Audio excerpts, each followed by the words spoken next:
rugby on Off the Ball. With Vodafone, official sponsors of the Irish rugby team. Team of us. Everyone in. Now then, delighted to welcome Ronan O'Gara back to the show. Good evening. Can you hear us there? Ronan O'Gara, can you hear us? Hello? Yeah, back. I lost you there. How you, Joe? How you doing? You've got us now, okay? Yeah, perfect. Good man. Thanks. Good man. Thanks for joining us. So, no surprises. We're starting with the Joey Carbery news, Ronan, which is broken in the last 24 hours. He's taken to Instagram to say that devastation doesn't even describe how he's feeling. And you can imagine that is the case. A wrist ligament injury suffered against Ulster. It's going to require surgery. There's no timeline for his return, but certainly the next couple of weeks are gone, and probably the Six Nations as well, or the bulk of it is in doubt. He has started just 4 games of rugby since January last year. This is a really rotten run of form for a 24-year-old to cope with. Yeah, rotten run of injuries, you're right. He's hasn't enjoyed any I suppose, weeks, months where he can get a bit of rhythm. He's made a brave decision to join a new club. The Wi-Fi is gone, is it? No, you're okay. We have you if you have us. No, you gone? I have you. Yeah, no, I'm here now. Can you hear me? Yeah, we've got you. Okay, sorry. Yeah, so he's obviously made a brave decision moving club. A lot of it was set up from in Leinster, I suppose, but then the big thing for him was getting game time in the number 10 jersey, and it just hasn't happened. And obviously the World Cup was hugely disappointing, and the fact with his own ankle injury and then coming back, you thought that he did everything possible to get it right, which it seemed to be, and then Sod's law prevails and you snap something in your wrist, which sounds interesting. It's a ligament injury in the wrist which requires surgery, so it sounds complicated. Sounds nasty. Yeah, and it must be so frustrating for him because there's no trend to these injuries. Like, anyone can go over on their ankle. I don't know how his wrist injury happened, but presumably he just got it caught awkwardly somewhere. It's not like it's down to a lack of preparation or a lack of condition. This is just bad luck. Exactly. It seems to be very fast twitch fibre. A thoroughbred horse probably gets injured a little bit more frequently than other guys because he's so highly strong, I think, and he is a serious athlete, I suppose. Maybe he could easily maybe snap defending some guy in training, but that's only speculation. But yeah, it's bad news, hugely bad news for Munster, and obviously for Ireland as well, because I think going forward it is his time. He has time to respond, but when you're a number 10, you are very impatient, and certainly it's going to be the case for him. It's not a great month to get injured. January, February, March, because as a test athlete, that's when you want to play. Yeah. I don't know, I can't remember. I don't feel like you had long spells like this where you were struggling for injury and struggling for game time. So I said there, he's only started 4 games of rugby since January last year.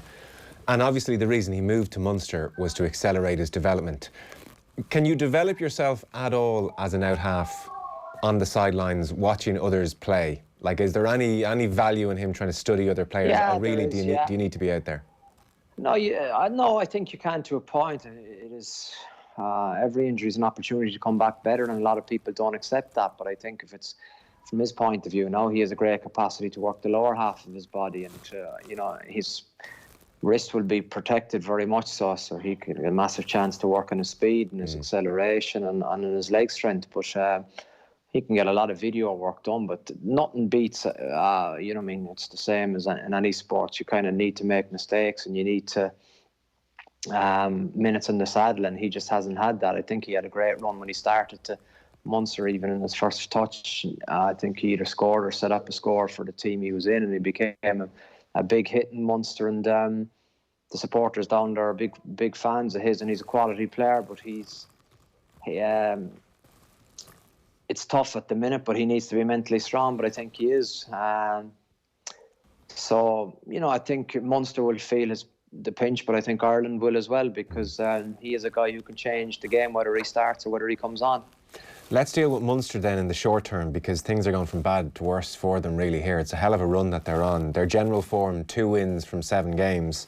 If we talk about how they're fixed for out-half for Paris this weekend, which is obviously crucial in so many ways, Tyler Blindell's injured, as we know. JJ Hanrahan has a niggling hamstring injury. He played against Leinster on December 28th and seemed to aggravate that again. The province say he's rehabbing well. That's all we know about JJ Hanrahan, but it would be certainly a gamble to play him this weekend. That leaves them with the other registered out half is Ben Healy, part of the Irish Under-20s Grand Slam win in 2019. He's 20 years of age, played against Edinburgh back in November. And then increasingly the word seems to be that their only real other option is to put Rory Scannell in at number 10, where he's played rarely, very rarely in the past. Have you seen Scannell at 10 much?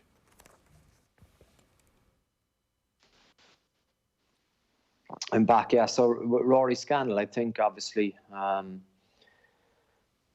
he's a very mature player, but he's definitely, for me, he's a 12. I think he can play 10, 12, but it'll be interesting to see. Obviously, his hamstring is progressing well, but the game is Saturday. It's in the U Arena. You're not going to get a faster surface to play on, and you need to be, I suppose, have absolutely no doubts, because what is actually happening nowadays in these European Cup games is that you need your 23 players, and sometimes 23 doesn't seem enough players to have. So you look upon how the spread is done. You have 7 starters in the backs and 3 reserves. One of them is usually 9, one of them is a kicker, and one of them covers 5 positions in the back. So in that regard, you know, what's best for the team? If JJ Hanrahan starts the game and has an injury and he's forced off within 12 minutes, all of a sudden you have a sub 9, and you may have a kind of a sub 10 or a sub outfield back. It really, really restricts you. So I would presume in Munster this week there'll be a strenuous fitness test done, or else there's no need to do a test, because hamstrings, from my experience, and I have plenty of experience in dealing with negative situations, hamstring injuries, it's hugely disturbing going into the game with a hamstring strain, and never mind a tear, or never mind having damaged it. So it really takes a number of weeks to make sure you are over it, and you just know that Munster are going to have to push the boundaries in terms of fitness this weekend. So it is probably pointing that either Healy will start or Rory will start. And what do you know of Ben Healy? I don't know much, Joe. I don't know much at all. I've seen him play a little bit, and he looks a smart player, but this would be a big, big step up. But sometimes this is nearly the situation to launch a young player. You know, I think with Rory Scannell, you know exactly what you're going to get, and it'll be probably safe, but you're going to need, I think, a little bit more to challenge Racing at home. They're a team that play with an awful lot of wit and an awful lot of pace, and they're well coached, obviously. But you know, I think Rory Scannell at 12, for me, I think he adds an awful lot. So I think he could easily guide Ben Healy through the game. Okay. Well, that sort of sounds like you're saying there, for reading between the lines, that really Scannell at 10's just a bad idea for this match. Bad idea. See, I haven't been on the pitch enough for him, Joe, to give a really accurate view of what I've kind of known from when I was in Munster and watching him from the television. I thought, I think he's a great second receiver. I don't know, is he a great first receiver? I think he's a really good second receiver. And I think, you know, I think what we've seen from Munster, when they have been firing, it's been when they've played, I suppose, a more varied game, i.e. less box kicking and more threat with ball in hand, which Larkham has, I think, got them to a point, but they've seemed to, for whatever reason, in the previous weeks and against very good opposition, they've come unstuck. Yeah. There's nobody else in that Munster squad that would occur to you as somebody who could fill in at 10 at the weekend, is there? I haven't done my homework, Joe, in terms of who could play there. I have lost track of the young guys in Munster, and that's but none of the more established. No problem. None of the more established lads. Sorry, reception is bad. Can you hear me? Yeah, we can hear you. Okay, are we gone again? No, I'm back. Sorry, yeah. Reception is terrible. Sorry tonight. No, I think, you know, it's like, obviously, they are, you know what I mean, looking at numbers 3 and 4, whoever it is, and other than that, there's a, you know what I mean, I think We've discussed it previously on the show, but for me, Conor Murray at 10 wouldn't be an option. No, I think it'll either be Scannell or Ben Healy, but hopefully JJ Hanrahan is okay, and that would make them a different team. It sure would, and the stakes are high. I mean, Johan, when he got the news about Carbery, must have just had his head in his hands, really, because it's been a desperate time for them. 2 wins in 7, I said at the outset. Leinster beat them down in Thomond, that was 6-13. They were criticised that night, Munster, for a lot of one-off rugby and a kicking game which didn't suit the wind. And then the defeat up in Ulster was just comprehensive in almost every facet. Like Alan Quinlan was on OTBAM this morning, he said it looked like Munster were bullied. Stephen Ferris was on air with Peter Stringer and they were incredibly critical of Munster. Ferris was saying to Peter Stringer, they've no structure out there, and Stringer was, you know, not disagreeing with that. They just look muddled, confused, low on confidence. And nothing really working. But that sometimes happens, you know what I mean? They've won 2 out of 7, but like 3 of those teams are the 2 best teams in Europe, and Saracens and Leinster. So I think sometimes that happens. You can play really well and you still won't get results against those 2 teams. But I suppose Munster haven't played really well in those 2 games, which is probably annoyed the supporters. But also Ulster, it's a tough place to go to, and if you give them a sniff, the form they're in at the minute, they'll wipe you, and that's what they did. I had a look at the extended highlights of that game, and I would agree with probably what Quinny was saying. They got bullied, and they didn't win collisions. If you don't win collisions, there's no point. If you don't win collisions, there's no point, talking about much more, because you look at it all there. It was McCluskey on the front foot all day. He was running in between.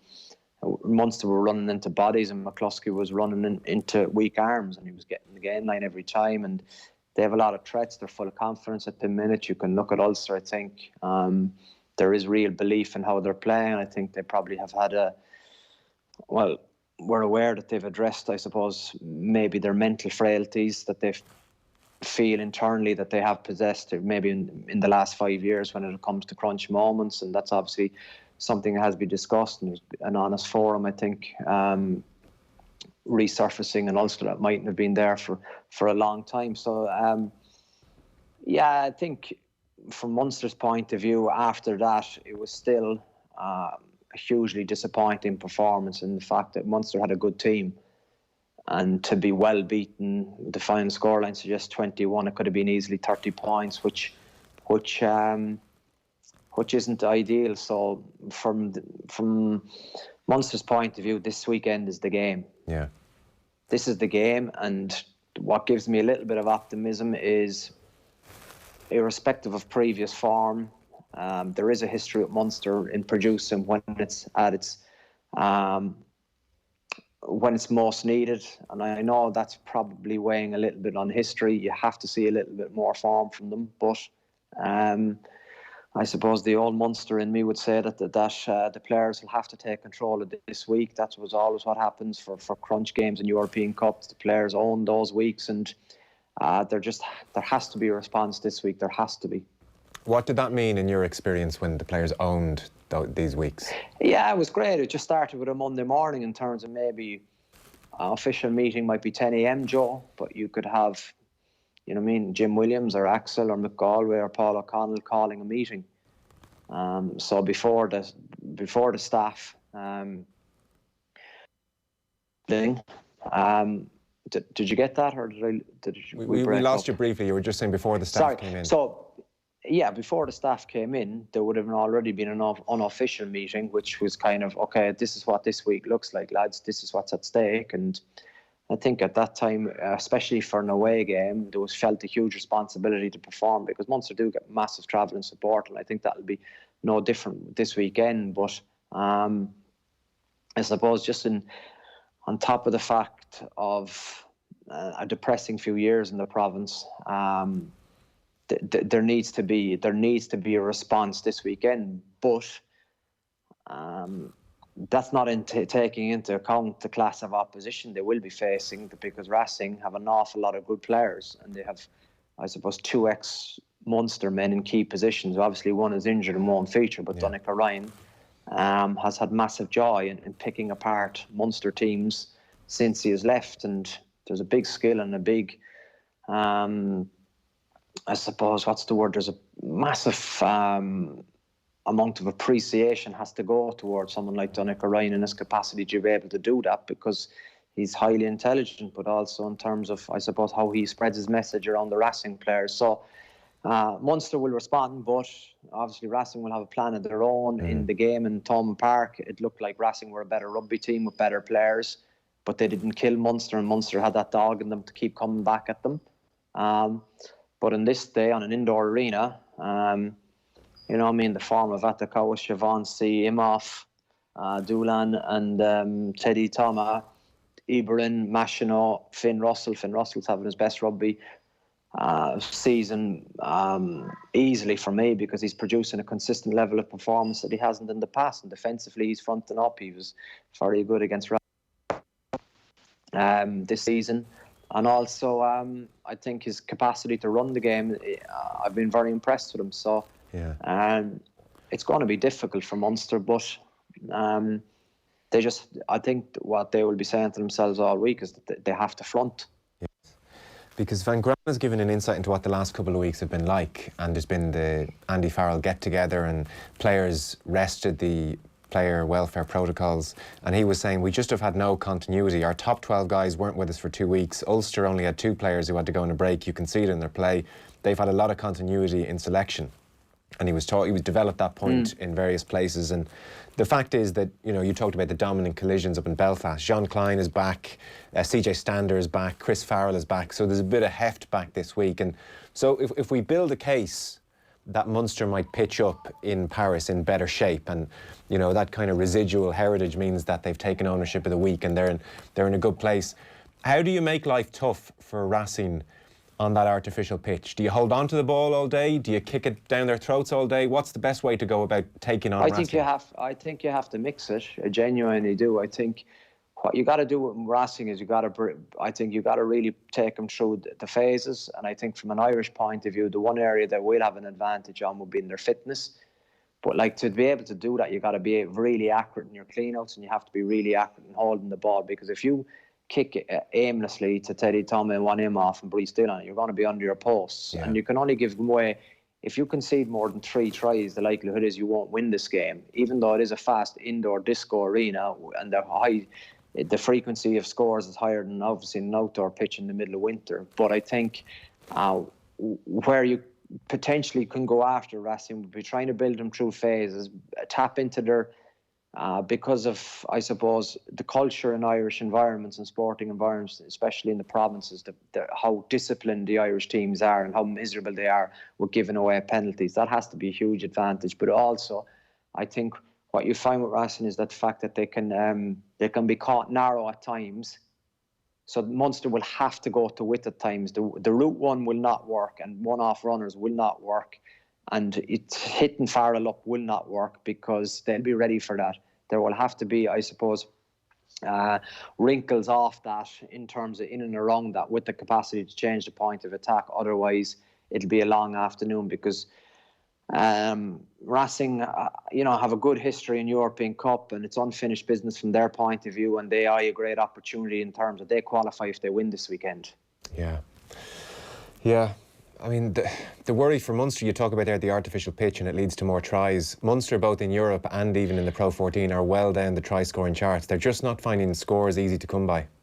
Yeah, I agree, and that's probably historically a problem, Joe, and there's not much you can say about that. I think, obviously the Andy Farrell get-together was one day, if I was reading the papers correctly. Yeah. Correct. And there was 12 players that were taken out for the player welfare programme over Christmas, but that doesn't mean they're on holidays. So you'd like to see their motivation would be extremely high for this weekend. They know that this is a season-defining game. There's no championship in Ireland, in the fact that, there's the Pro 14 championship that they're playing, but this is what the provinces are all about. This is what they want. And, I think the Munster players will be hurting, especially, the quality guy in Keith Earls, Peter O'Mahony. These guys will rebound. There's 3 others that you said previously mentioned about winning collisions. Conor Murray has a point to prove. So from Munster's point of view, it's time for axe now, I think. Yeah, yeah. Well, it'll be a miserable game against Ospreys if they're already out of Europe in round 6 and not something they're used to. By the way, how big a point does Conor Murray have to prove after Belfast on Friday? Yeah, big, and it was big before the weekend, but I think, the Cooney has the momentum, and he's the foreign player, and he's producing every week. The flip side of that is that Conor's the man in possession of a green jersey.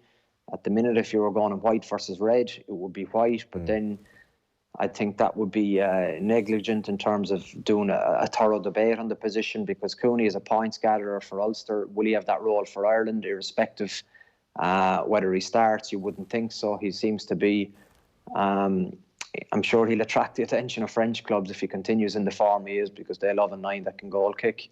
But I think an awful lot of the top players know when they need to peak. None of them peaked for the World Cup, so I know Conor a long time, and I think this is a game now at the weekend that he has to produce, and Munster need him to produce him, and that's sometimes why, from my experience, why players earn the reputation they have. And Conor has a big reputation in Irish rugby, and he needs to, I think, enhance that and concentrate on his own game this weekend. And then Munster, I think, will benefit if he gets his individual performance right. Yeah, okay. Well, we'll let you go. The technology's against us a little bit tonight. We'll talk again and we'll see how things go at the weekend. Joe. No, you're fine. Listen, thanks a million for that. Appreciate it. Cheers. Good to chat. Thank Cheers. You. That's Ronan O'Gara, and our rugby coverage is brought to you by Vodafone. Team of us, everyone in. And I should tell you, by the way, Connacht and Leinster fans, if you were wondering where your mention was coming there, we do have the Connacht-Toulouse game live at the weekend on Off the Ball, and we also have Leinster-Leon as well for you up at the weekend. Back in 1 sec. Rugby on Off the Ball. With Vodafone, official sponsors of the Irish rugby team. Team of us, everyone in.